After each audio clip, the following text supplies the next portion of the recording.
A new day has arisen, and with it so has my desire to once again kick a man into a river.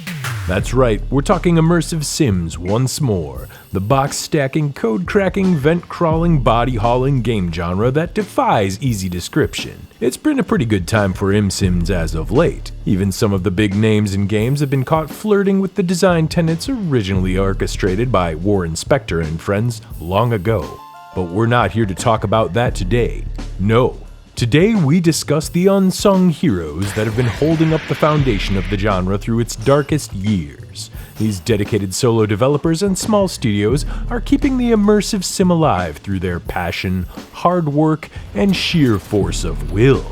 If you're like me and can't get enough games that involve whipping boxes at bad guys or dragging bodies through the shadows, make sure to check out the rest of the videos in this ever-growing series for some great titles that you might have overlooked. And as always, if you'd like to support what we do here on Two-Headed Hero, I'll talk about how you can get your own seat around this cozy little fire later on. For now, though, let's take a look at still more small devs that are saving immersive sims. My name is Boss Sauce. And I'm Rolling Coons. And together, we are the Two-Headed Hero. Core Decay was picked up by publisher 3D Realms last year, and its brief trailer reveals a gritty cyberpunk atmosphere that unflinchingly evokes the cherished classic Deus Ex. Oh my god, Daddy! What a shame. Step into the cyber booties of an experimental subject that has no memory of who they are or why they've been let loose from their test tube. Wear a cute little hoodie that doesn't do anything at all to cover up your obvious robot face. Come to grips with new and unfamiliar powers as you break free of an Antarctic facility in search of answers. Despite the trailer showing off some speedy movement and hectic gunplay that other shooters from 3D Realms have been known for, Core Decay shows a bit of brain under the hood. We have the keypad codes, box chucking, and vent crawling, as expected, of course. But dialogue trees, cybernetic implants, and a good old-fashioned grid inventory also lend themselves to multiple approaches through this high-tech facility as you make your escape in order to chase down the mysterious monolithic organization that took your past away. There's been some contention as to whether Core Decay is still being made or if it's stuck permanently in development purgatory, since the game was announced all the way back in 2021. But the project lead, Ivar Hill, maintains a blog with monthly updates on the game's progress. Danish studio Slipgate Ironworks also appears to have been quietly added to the game's development staff, which may or may not be a good thing based on some of their middling recent output.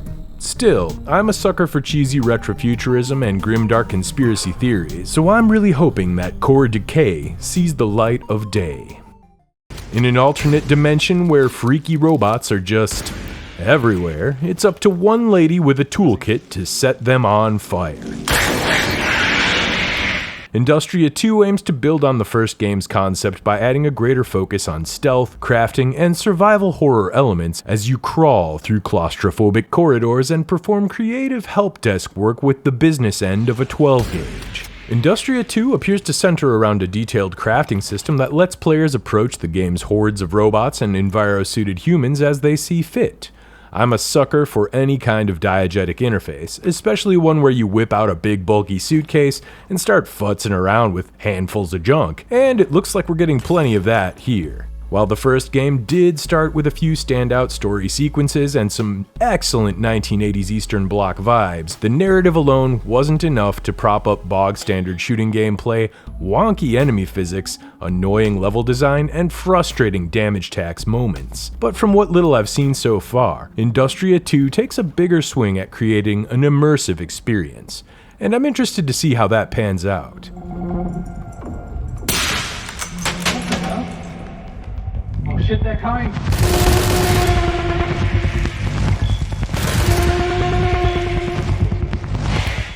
When I sleep at night, I dream of being a small-time thief in a small-time European town. I snatch pizza straight off the plate of other restaurant goers. I cut through chain-link fences to trespass where I'm not wanted. I beat on the faces of youth with my chunky, pixelated fists. Fortunately, a small team by the name of the Flying Baguette is here to make my dreams into a reality. Don't Be Sus is a game that strands you in a lovingly crafted village. Your car breaks down and your wallet is empty, so it's up to you to find a way to foot the $700 repair bill and get the hell out of here.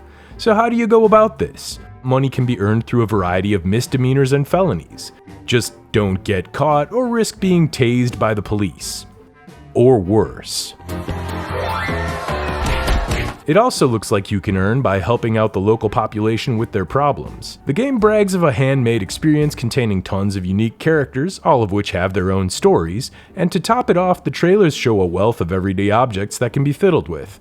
Whether it's buying a soda from a vending machine or chucking a brick at a local business, the immersion factor appears to be high. I've long been a fan of the idea of the city block game, a design contained within a single small neighborhood that offers a high degree of interactivity rather than a sprawling and bland open world. And if Don't Be Sus can be that game, well, consider me invested. Haven't heard of Excised? Well, get excited. This upcoming title from Weeping Weaver Games takes place in a dark, foreboding city where humans have conquered time itself, but being awake is illegal. Interesting concept, to be sure. Excised has you slipping on the pajamas of a recent sleeper. Oops, you woke up. Possibly due to the massive goggle robot yelling through your bedroom window.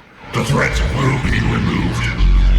But either way, you've been marked as a fugitive and must find a way to make your escape from cadres of armed gogglemen, moving statues, and spooky phantoms. It looks like Dishonored by the way of Dark City, and that's a vibe I can completely appreciate.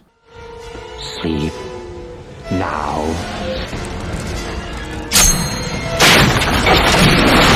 From browsing the Steam page, I noted the developers place special emphasis on AI, and we're talking about enemy intelligence here, not thieving machine learning software that regurgitates Coca-Cola ads.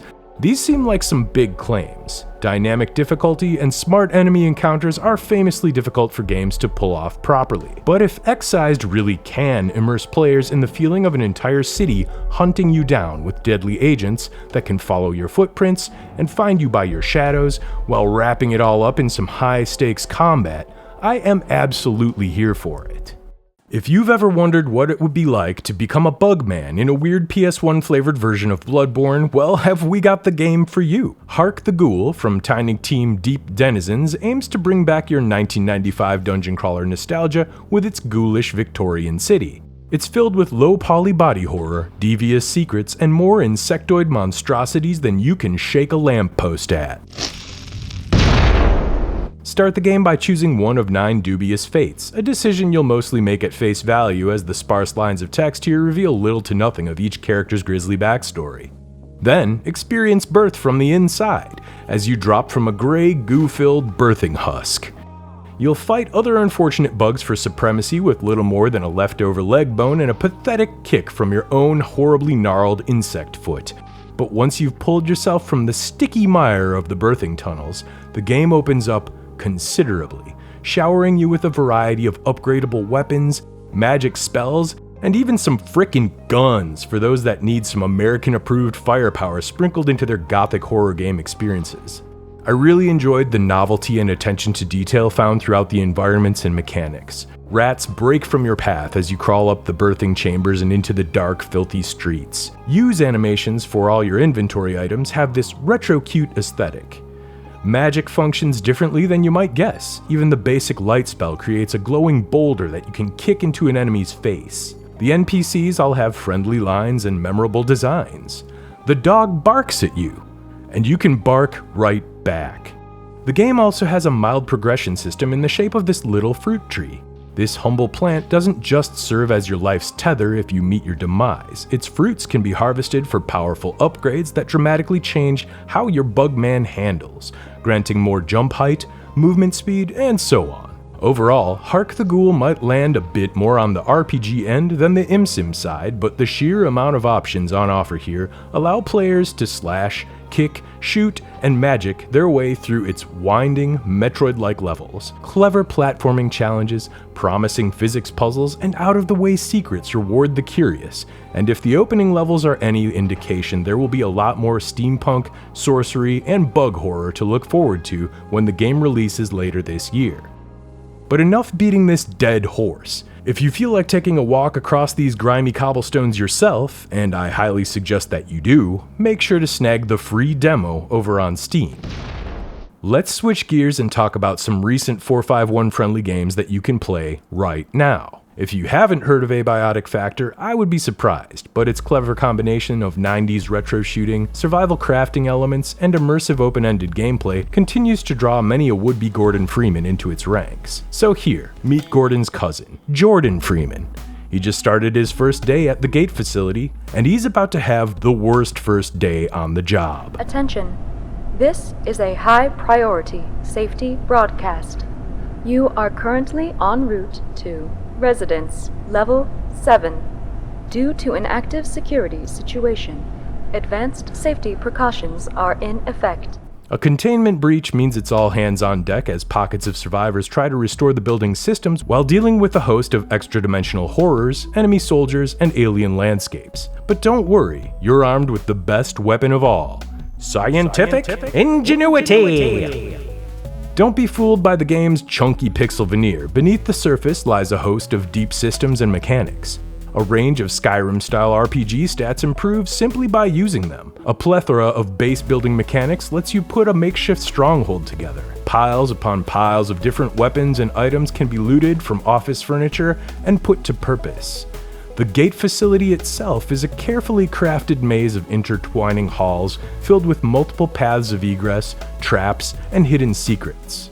And throughout all of this, Abiotic Factor places special focus on the immersive elements. Hazards like radiation and extreme temperatures pose a constant risk to your fragile scientists, as does the possibility of ignoring your bodily functions to the point of crapping right in your pants. You better find some way to hose yourself down if that happens. The smell of soiled underwear can attract nearby monsters, or even contract deadly illnesses if you remain in your own filth for too long. This game might be a little off base from a traditional Imsim, but the massive underground structures and alien dimensions provide dozens of hours of vent crawling and shortcut seeking for solo players. And this formula is further improved by 6-player co-op. I've been having a blast playing with a couple of fellow professors and getting in lots of practice with my nerdy scientist voice. But best of all, there's a compelling slow drip of a storyline here, largely told through tracking down in-game conversations with the survivors and piecing it together through office emails. These hints slowly reveal the nature of the Gate facility, as well as the mysterious artifacts it holds within. I'm really looking forward to finally seeing its exciting conclusion once it hits 1.0 later this year. The Bloodline might be much more RPG than Imsim, but there's still a ton of immersive elements and player freedom packed into this messy and ambitious low-poly adventure. Slap on the crown of the scion of a crumbling castle and begin the dirty work to restore the kingdom before the realm is consumed by an undead plague. Exactly how might you do this? Well, by double jumping, wall running, and grappling hooking your way through massive dungeons. By dueling spooky skeletons and adorable goblins. By swinging a pickaxe, or, well, a regular axe, in order to harvest resources from these fertile lands.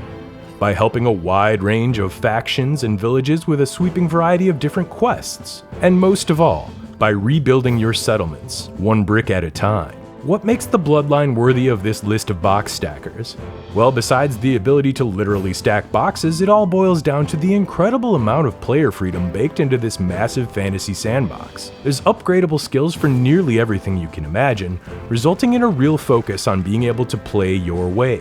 Moment-to-moment gameplay might have you holding off an army of undead, blasting away with a pirate pistol, yanking them off your feet with a trusty grappling hook, and then slowing down time before clobbering them with a holy mace. Then pick up that dropped moldy leg and whip it at his buddy. Or summon an exploding skeleton of your own to trip them up.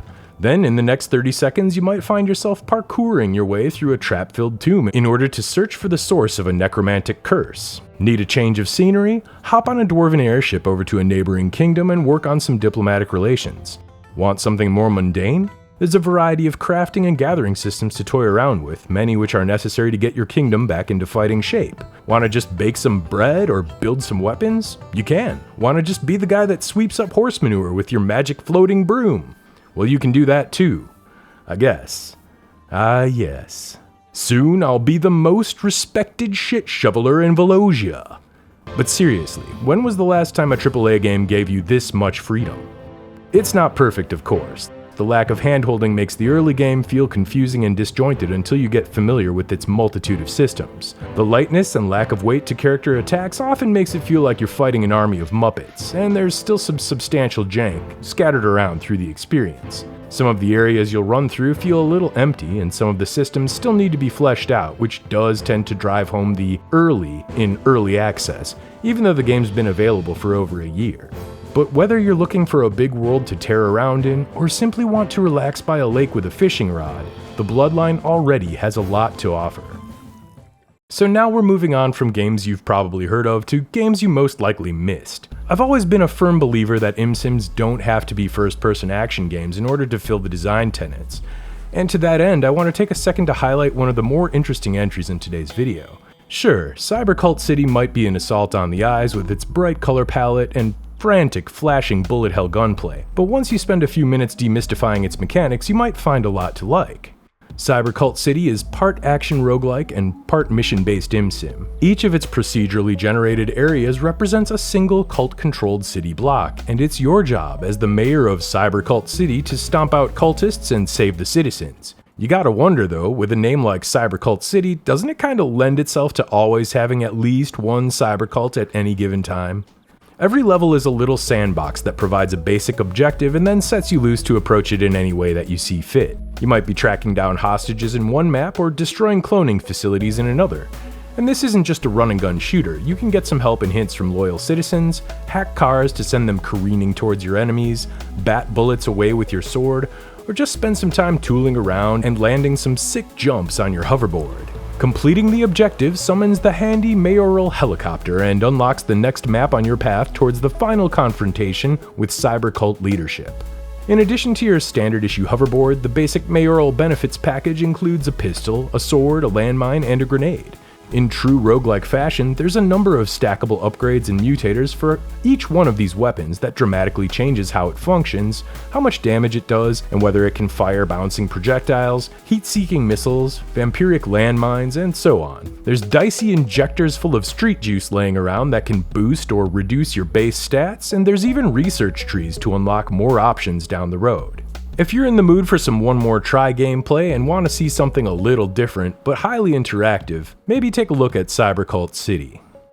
But if you've ever wanted to sneak up on a robot taking a piss, well, good news! High Entropy Challenges is a stealth-heavy immersive sim from solo dev Alvaro Garcia. This little game puts you behind the VR goggles of a research assistant, whose task is to help an eccentric scientist by testing out his latest invention. This invention happens to be an analog-flavored helmet and chair combo that places the brainwaves of your eager young assistant into a series of self-contained levels. These little environments are made of claustrophobic office hallways and populated by deadly turrets, malfunctioning robots, and automated security systems. This is more than just a peek and sneak survival game. Early levels have you crawling through vents and picking up origami pieces, while later ones will toss in some Fallout lockpicking, lay down some landmines or traps that clever players can use to scrap enemy bots, or even leave a few gadgets and firearms laying around.